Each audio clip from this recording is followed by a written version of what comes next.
Bonjour à tous. Donc je vais vous présenter, je vais démarrer la présentation sur le Fire.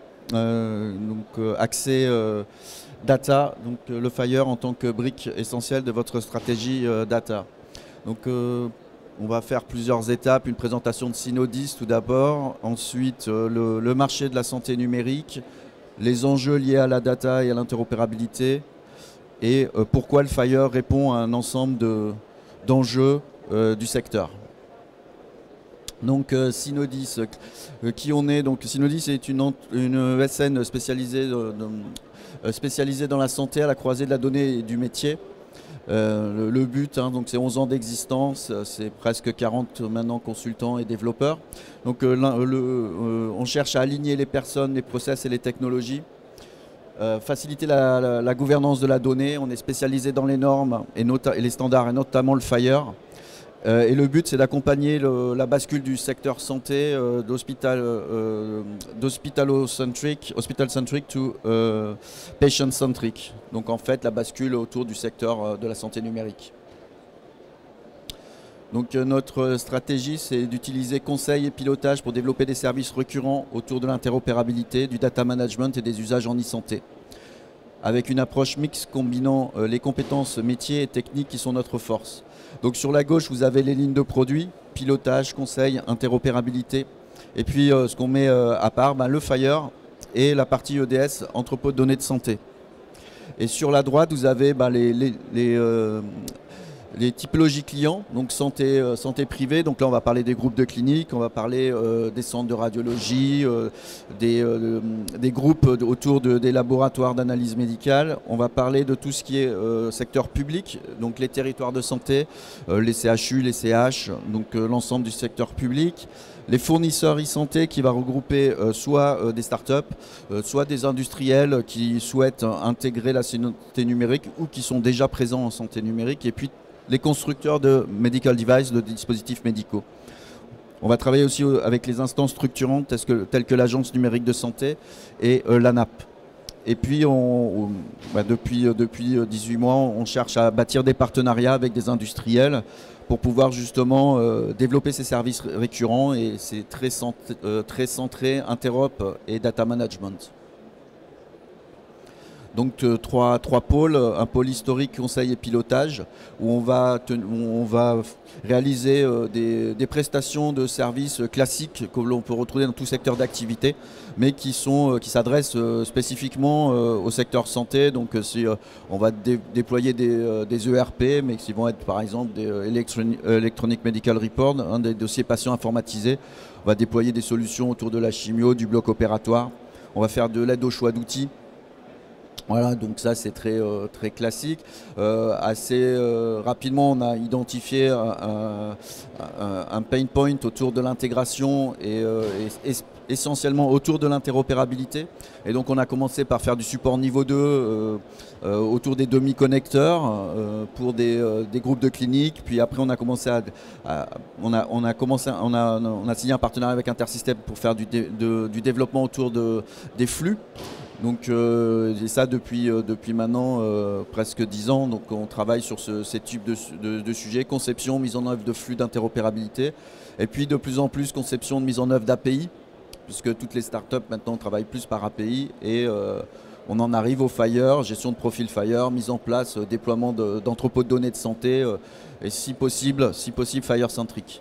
Et puis le pôle innovation, donc, qui est plus une façade, une vitrine commerciale, puisqu'on utilise essentiellement les ressources du pôle conseil et pilotage, du pôle intégration, qui vont être toucher toutes les activités à la marge du secteur santé, c'est-à-dire en termes de technologie. Donc là, l'intelligence artificielle, tout ce qui est machine learning, NLP, la partie aussi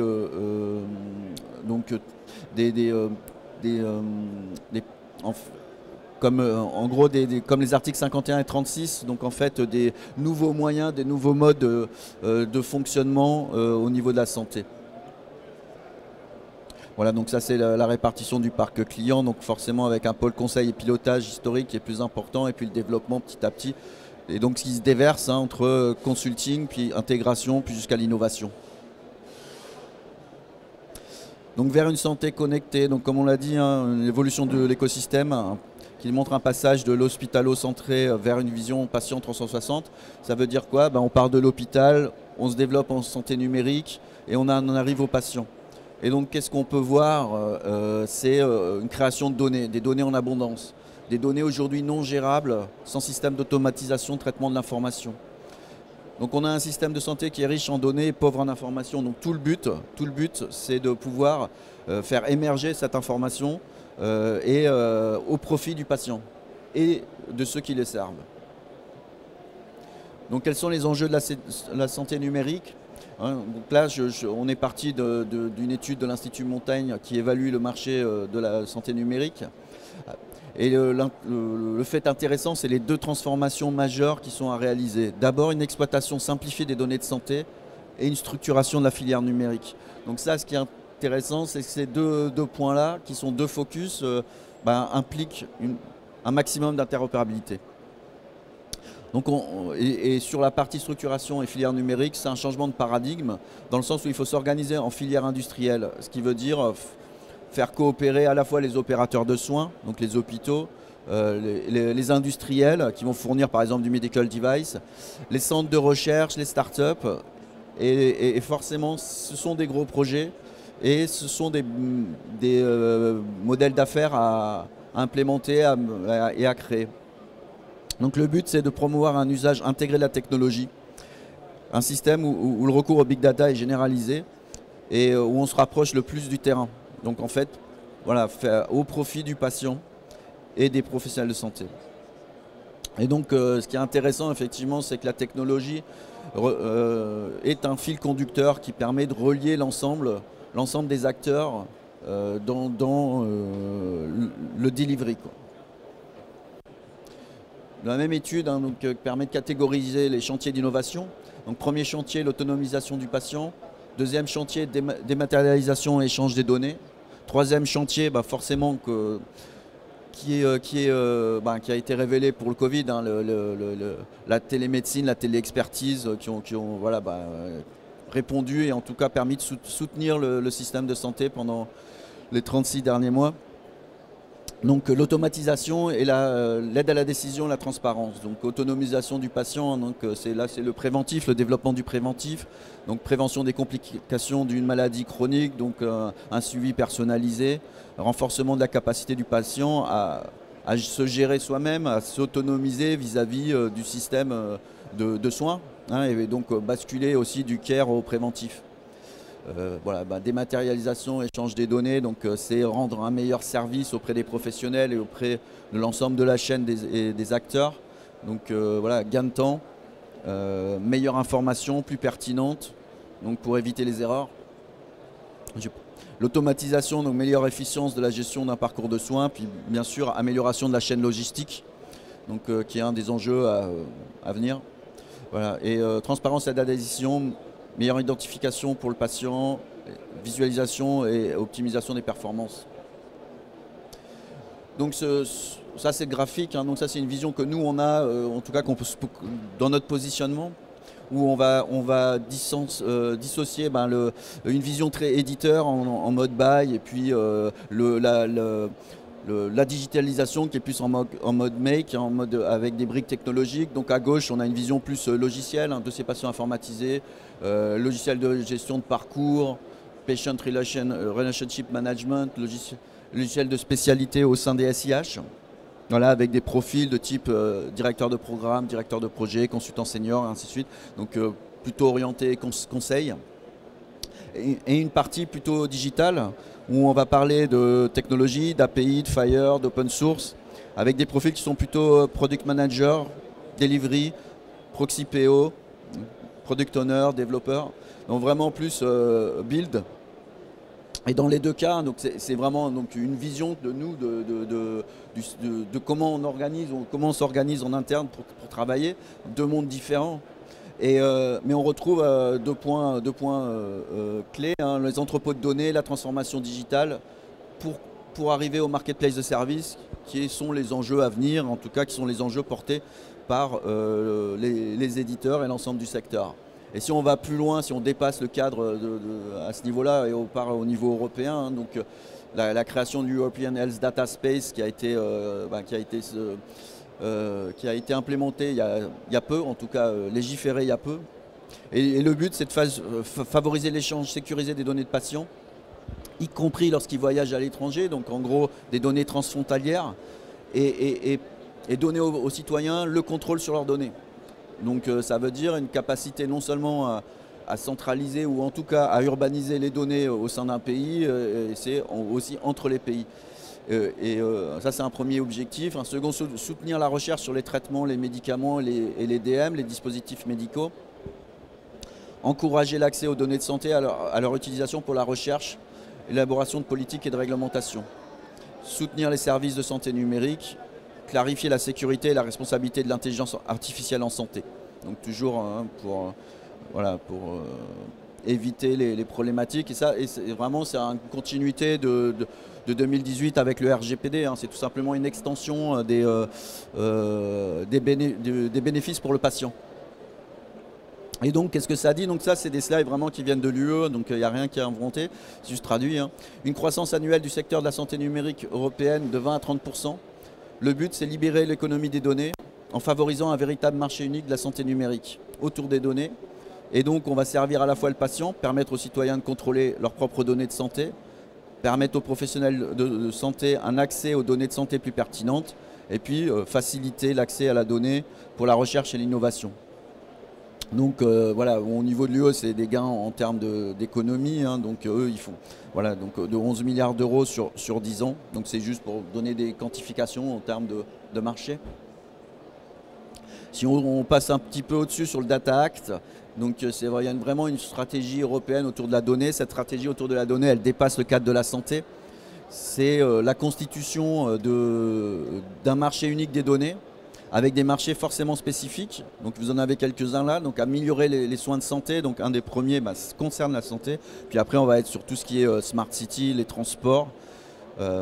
Voilà. Et donc le but, vraiment, générer de nouveaux produits et services. Et donc pour générer de nouveaux produits et services, il faut des modèles d'affaires. Donc c'est un peu, voilà, c'est vraiment ce cadre-là, c'est permettre un déploiement autour de la donnée, mais en protégeant les citoyens. Donc si on revient à European Health Data Space, il y a 3 piliers principaux. Un premier pilier autour de la data governance, donc la gouvernance des données. Donc cette gouvernance des données qui incorpore de base le RGPD, maintenant va s'étendre sur tous les sujets autour par exemple du secret d'affaires, le secret commercial, la propriété intellectuelle de tiers, la gestion de tiers de confiance. Donc bon, il y a plein de sujets hein, qui vont émerger et qui vont nécessiter d'être légiférés ou en tout cas d'être solutionnés par les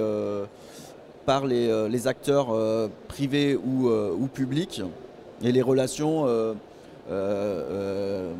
privé-public et privé-privé entre acteurs, quoi. Un deuxième pilier, c'est la qualité des données. Ça nécessite par un contrôle autour de l'interopérabilité technique et sémantique. Donc les deux sont très... voilà, l'interopérabilité technique est quelque chose que l'on retrouve beaucoup et on en parle depuis longtemps. Ça a un coût qui est important. Il y a une maturité, une évolution du secteur sur ce sujet-là. L'interopérabilité sémantique, ça coûte encore plus cher et aujourd'hui, ce n'est pas résolu, en tout cas pas pour tout le type de données, les typologies de données, notamment toutes les données non structurées. Donc ça, c'est un grand chantier pour les prestataires de services et pour les éditeurs de logiciels de pouvoir proposer des solutions durables sur ces sujets. Et durable, ça veut dire quoi? C'est d'abord privilégier le patient et traiter les données pour les patients et pour la réutilisation des données et non pour répondre à un besoin immédiat. Et bon, un dernier point, les données relatives à la santé doivent être faciles à trouver, accessibles, interopérables et réutilisables. Donc ça, ce qui est mis en avant, c'est le modèle FAIR. Le dernier point, c'est les infrastructures, et donc notamment et surtout la partie sécurité qui sont déjà obligatoires et de toute façon qui vont tendre à se renforcer.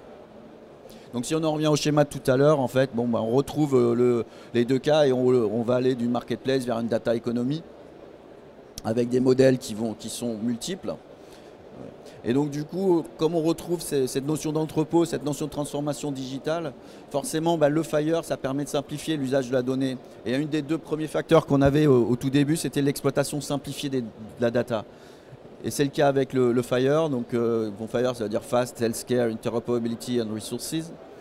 Donc ces ressources Fire, c'est une entité qui peut être utilisée pour échanger et stocker des données avec des métadonnées associées. Et les données sont structurées, normalisées. Donc, pourquoi le Fire, hein, donc une meilleure interopérabilité entre les logiciels de santé, une garantie de cohérence des données de santé. Donc, pour qu'on puisse échanger les données, les partager, c'est primordial d'avoir cette cohérence, cette consistance dans la donnée. Une combinaison de données de plusieurs acteurs. Donc en fait, on va pouvoir faire aussi à travers ça, à travers ces serveurs qui vont permettre de partager ces données sur les modèles Fire, de créer des groupes virtuels qui ne sont pas propres à un seul client, en fait, pas propres à un seul opérateur. On va pouvoir justement être multi-acteurs et piocher dans la donnée pour pouvoir répondre à des cas d'usage ou des workflows métiers. Un point clé, le modèle Fire est une modélisation logique et pas une technologie. Et ça, c'est très important. Ça veut dire que ça facilite le transfert de données et la réversibilité. Donc un modèle Fire, quand on dit un modèle logique, c'est un modèle métier qui est conçu par des scientifiques, par les médecins, par les professionnels soignants et par les informaticiens. Et cette logique, c'est un modèle open source, donc vous pouvez retrouver sur hl7.org/fire et qui est aussi transverse. Donc qui concerne à la fois la partie clinique, la partie médicale, la recherche clinique, mais aussi tout le médico-administratif. Donc c'est vraiment le but, c'est d'avoir des cas d'usage qui sont forcément multiples, mais avec un modèle qui est commun. Voilà. Et au niveau de l'application technologique, du coup, on peut trouver des serveurs Fire sur des bases de données relationnelles, des serveurs Fire sur des bases de données NoSQL. Mais les données sont réversibles et on peut même avoir plusieurs technologies, faire de l'hybride pour une même solution client. Donc des modèles Fire multiples pour des cas d'usage distincts. Donc ça, c'est vraiment on va retrouver à gauche les cas d'usage initiaux, c'est-à-dire la centralisation des données au travers de sets de données, la gestion des alertes qui peuvent remonter des medical devices. Donc ça, c'est des choses qui arrivent, qui sont faciles à implémenter, assez rapides, qui ont une valeur initiale. Deuxième partie qui est tout ce qui est autour des référentiels, donc practitioner, organization, qui est facile à implémenter avec beaucoup de valeur parce que c'est le socle qui permet de partager les métadonnées entre les acteurs. Donc un point clé pour un usage systémique et un besoin d'urbanisation. Et puis après, on va avoir les besoins plus métiers qui sont plus difficiles à implémenter, qui vont prendre plus de temps mais qui ont plus de valeur. Et puis après, qui vont passer par du Smart on Fire. Mais le but à la fin, c'est de créer du besoin métier, des scorings, ce genre de choses. On est sur des care plans, on est sur des cercles de soins, donc du travail en workflow pour organiser le travail autour de plusieurs acteurs. Donc ça, qui ont beaucoup de valeur, plus de temps. Et on n'en est pas encore là, quoi. En tout cas, ce que nous, on peut traiter au niveau de Synodis. Donc, quelle trajectoire sur le Fire? Des questions à se poser. Ai-je les données nécessaires pour réussir une implémentation Fire? Qui sont les utilisateurs finaux et dans quelle mesure sont-ils prêts? Quels sont les modèles d'implémentation qui m'intéressent ou qui intéressent mes utilisateurs? À quels besoins métiers vont répondre mes implémentations? Donc, en gros, c'est définir une roadmap. C'est quelle est ma feuille de route?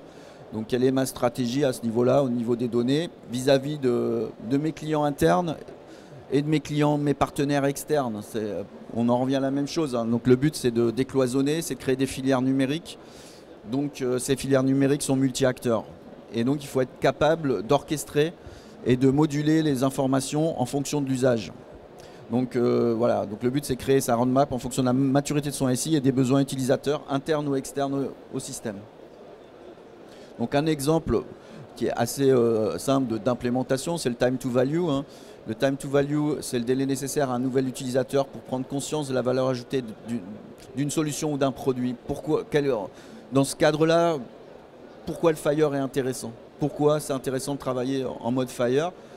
En gros, le premier, c'est faciliter les déploiements massifs avec les solutions de la e-santé, de la santé numérique, par un modèle préalable d'interopérabilité, évitant les contrats one-to-one entre éditeurs. Éviter la démultiplication des flux point à point, qui sont source de chaos et de délais de mise en œuvre. Décloisonner l'information native.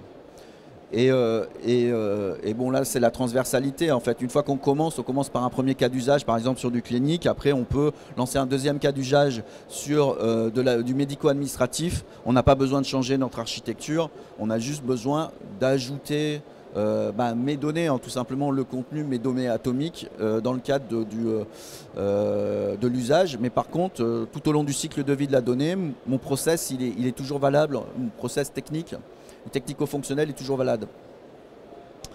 La qualité des déploiements est déterminante pour l'adoption de toutes ces solutions digitales. C'est sûr que si on a un socle où on n'a pas besoin de créer des contrats et de démultiplier les interfaces, forcément l'implémentation est plus rapide et les effets sont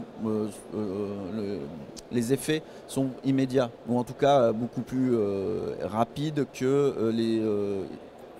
qu'historiquement. Voilà. Donc là, un deuxième cas sur les plutôt consommateurs de données, plutôt orienté profil Fire, déploiement, et une côté traction commerciale, donc notamment ça c'est important pour les startups qui ont besoin de déployer rapidement, d'avoir une solution avec un seul mode d'interopérabilité qui peut être enrichi. Ça c'est un point clé. Pourquoi Intersystem Iris for Health? Une facilité de déploiement de la solution.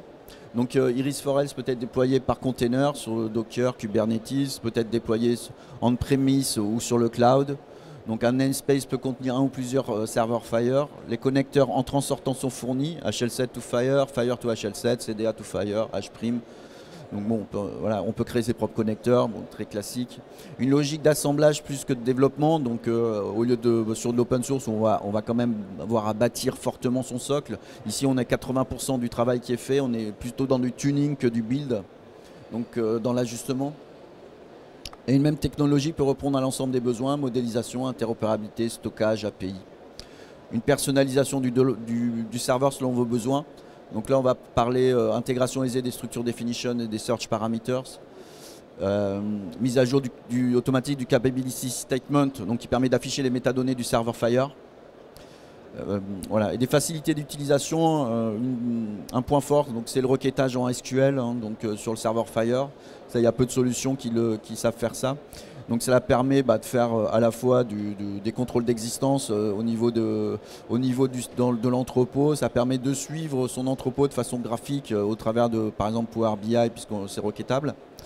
Voilà. Et puis la dernière version est native en Python. Donc c'est ce qui permet d'intégrer des librairies open source en termes de machine learning et de NLP. En résumé, l'adoption du Fire en tant que norme à l'échelle d'industrie a le potentiel de déverrouiller les données de santé au profit du patient, des prestataires et des organisations qui les servent. Il peut offrir une véritable cartographie des cas d'usage métier et business. Donc c'est vraiment, il est orienté métier plus que technique, et donc on s'affranchit d'historique où l'interopérabilité reste un point essentiellement pour l'informatique ou la DSIO. Là non, on dépasse ce cadre-là, on peut remettre le métier au centre du jeu et répondre aux besoins et aux usages autour du patient. Mais les acteurs de la santé doivent pousser l'implémentation au-delà de la seule conformité réglementaire, donc surtout ici en France où on suit beaucoup d'abord ce qui est réglementaire, on s'y conforme, et là il faut dépasser ce cadre-là, surtout si on veut créer des filières numériques. Il faut s'engager sur une politique cohérente et durable dans la stratégie d'APIisation, en utilisant le Fire comme élément structurant permettant d'implémenter des solutions numériques pertinentes. Ah, c'était le dernier slide. Donc là, c'est un type d'architecture, de data lake Fire centrique, donc où on va récupérer les informations des différents systèmes sources, hôpitaux, cliniques, systèmes de SGL, de gestion de labo, systèmes de risque, de radiologie, avec les convertisseurs HL7 to Fire, CDR2 to Fire, DICOM et ainsi de suite. On peut ajouter des algorithmes de redressement de la donnée si besoin, un accès à des référentiels ou des dictionnaires pour avoir un repo centrique Fire qui soit propre, qui permette de créer des data marts qui sont consommés par des acteurs, par exemple de l'IA, et autour de données qui sont nettoyées, quoi. Donc ça, c'est un type d'architecture intégrant du MDM.